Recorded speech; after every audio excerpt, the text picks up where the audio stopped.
Good morning all my dear student of class 11th। कक्षा 11 के प्यारे बच्चों, आप सभी का भगवती प्रसाद ओझा इंटरमीडिएट कॉलेज में हार्दिक स्वागत, अभिनंदन एवं वंदन है। प्यारे बच्चों, हम लोग पढ़ रहे थे इंग्लिश में ailing planet the green movement role, जो कि लिखा गया था नानी पालकीवाला के द्वारा। उसमें हम लोग थोड़ा अध्ययन किए थे पार्ट 1 में। आज पार्ट 2 आपके समक्ष है, जरा ध्यान दीजिएगा। For the first time in human history मिल रहा है बेटा। इससे पहले हम लोग चर्चा कर चुके थे कि मानव समझ में एक क्रांतिकारी परिवर्तन उस समय आया जब कापरनिकस ने बताया कि सूर्य के चारों तरफ पृथ्वी और अन्य ग्रह चक्कर लगाते हैं। फॉर द फर्स्ट टाइम, पहली बार इन ह्यूमन हिस्ट्री, मानव इतिहास में। अगर आप मानव इतिहास की बात करें आज से लेकर के आज तक, तो आज से लेकर के आज तक पहली बार देयर इज है ए ग्रोइंग, एक बढ़ता हुआ वर्ल्ड वाइड माने विश्व स्तरीय, कॉन्शसनेस माने जागरूकता, मानव में बढ़ती हुई विश्व स्तरीय जागरूकता देखी गई।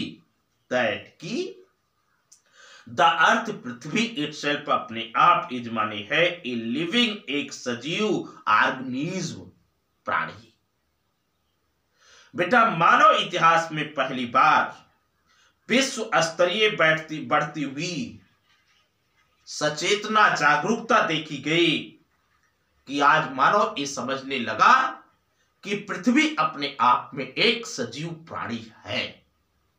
यह निर्जीव प्राणी नहीं है, यह यंत्र नहीं है जिस प्रकार से हम चाहे उसका उपयोग कर लें, बल्कि यह सजीव प्राणी है। अगर हम इसे नुकसान पहुंचाएंगे तो यह क्षतिग्रस्त होगी। इसलिए हमारा कर्तव्य है कि हम अपनी पृथ्वी को क्षतिग्रस्त होने से बचाएं और इसे नुकसान ना पहुंचाएं।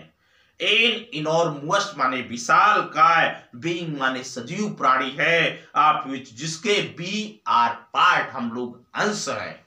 यह पृथ्वी एक विशाल काय सजीव प्राणी है और इस विशाल काय सजीव प्राणी के हम अंश मात्र हैं। अरे बेटा, अगर पृथ्वी को देखा जाए तो आपकी पृथ्वी के 70% भाग पर जल, 70-71% शेष भाग पर स्थल है। बेटा, जल में जलीय जंतु रहते हैं और स्थल पर स्थलीय प्राणी रहते हैं, वनस्पतियां रहती हैं। इस प्रकार से जितने भी स्थलीय जंतु, जलीय जंतु, जलीय वनस्पतियां, स्थलीय वनस्पतियां हैं, ये सभी पृथ्वी के अंश मात्र हैं और आपकी पृथ्वी अपने आप में एक सजीव प्राणी है।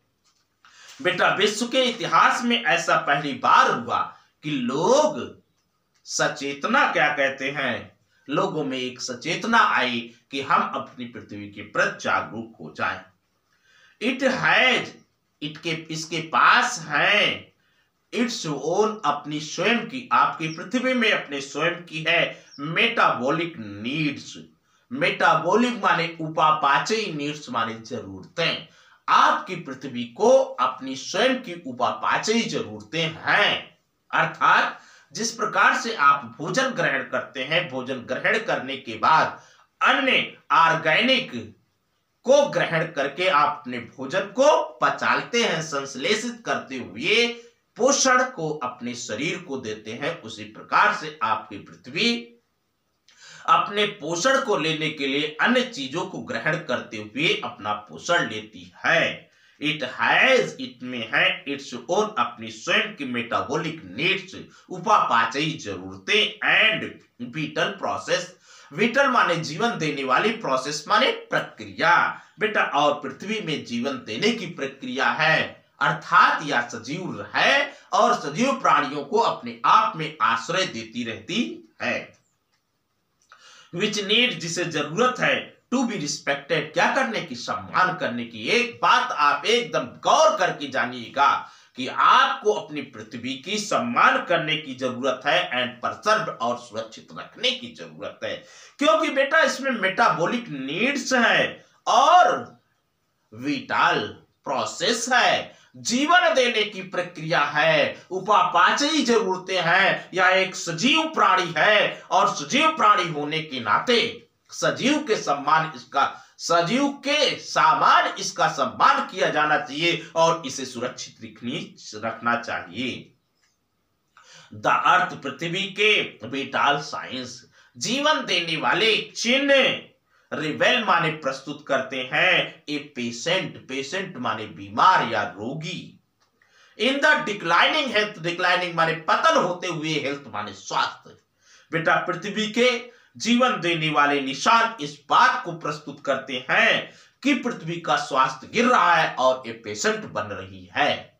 अरे बेटा है क्यों नहीं भाई, क्या करते हैं आज हम लोग जंगलों को काटते चले जा रहे हैं, घास के मैदान को नष्ट करते चले जा रहे हैं, सड़कें बना रहे हैं, रेलवे बना रहे हैं, शहर बसा रहे हैं, मकान बना रहे हैं, फैक्ट्रियां बना रहे हैं। Over population has given this result which are in front of us.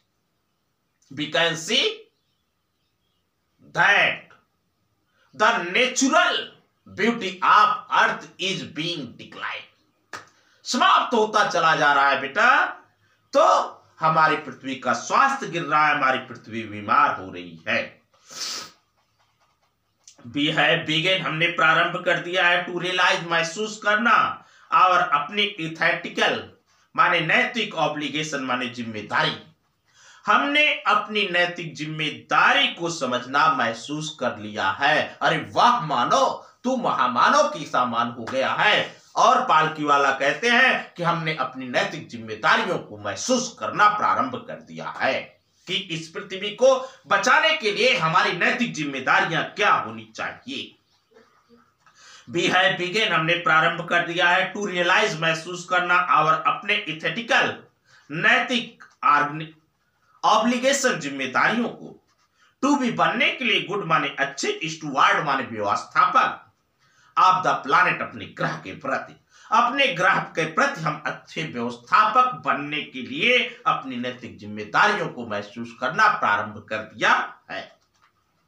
And और रिस्पॉन्सिबल, जिम्मेदार क्या बनने शुरू कर दे, ट्रस्टी।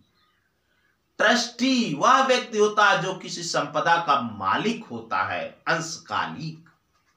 और हम इस पृथ्वी के एक जिम्मेदार ट्रस्टी बनना प्रारंभ कर दिए ऑफ द लेगेसी माने विरासत, टू द फ्यूचर जनरेशन, भविष्य की पीढ़ी के लिए अपनी इस पृथ्वी रूपी विरासत के एक जिम्मेदार ट्रस्टी। और साथ ही साथ बेटा हमने अपनी नैतिक जिम्मेदारियों को समझना प्रारंभ कर दिया है। लाइन फिर से देखिए, we have begun to realize our ethical obligation to be a good steward। एक अच्छा व्यवस्थापक बनने के लिए हमने अपनी नैतिक जिम्मेदारियों को महसूस करना प्रारंभ कर दिया है। साथ ही साथ रिस्पॉन्सिबल, जिम्मेदार ट्रस्टी टू द लेगेसी, विरासत of future, to future generation, अपनी भविष्य की पीढ़ी के लिए इस पृथ्वी रूपी विरासत के एक जिम्मेदार ट्रस्टी के रूप में अपने आप को हमने महसूस करना प्रारंभ कर दिया है। द कॉन्सेप्ट माने विषय of the sustainable development. Sustainable development बेटा ऐसा विकास जो बिना नुकसान के किया जाए। बेटा अस्थाई और बिना नुकसान का विकास का विषय वाज पॉपुलराइज्ड माने लोकप्रिय हुआ इन 1987 सन 1987 में। सन 1987 ईस्वी में एक अस्थाई विकास का कॉन्सेप्ट डेवलप हुआ by the world commission on environment and development. किसके द्वारा? विश्व आयोग पर्यावरण और विकास। विश्व आयोग पर्यावरण और विकास के द्वारा सन 1987 ईस्वी में एक अस्थायी विकास का विषय लोकप्रिय हुआ। बेटा सस्टेंस का मतलब होता है एक ऐसा विकास जो बिना किसी नुकसान पहुंचाए किया जाए। इन इट्स रिपोर्ट, अपनी रिपोर्ट में इट डिफाइन, इसने परिभाषित किया, द आइडिया माने विचार। बेटा the world commission on environment and development ने अपनी रिपोर्ट में इसे परिभाषित किया इस प्रकार से, development that meet the need, development माने विकास, दैट मीट्स जो मिलता है, द नीड्स माने जरूरतों से, ऑफ द प्रेजेंट वर्तमान की, ऐसा विकास जो वर्तमान की जरूरतों से मिलता है, ऐसा विकास जो वर्तमान की जरूरतों को पूरा करता है। विदाउट माने बिना, कंप्रोमाइजिंग माने बिना नुकसान पहुंच, विदाउट कंप्रोमाइजिंग बिना नुकसान पहुंचाए हुए।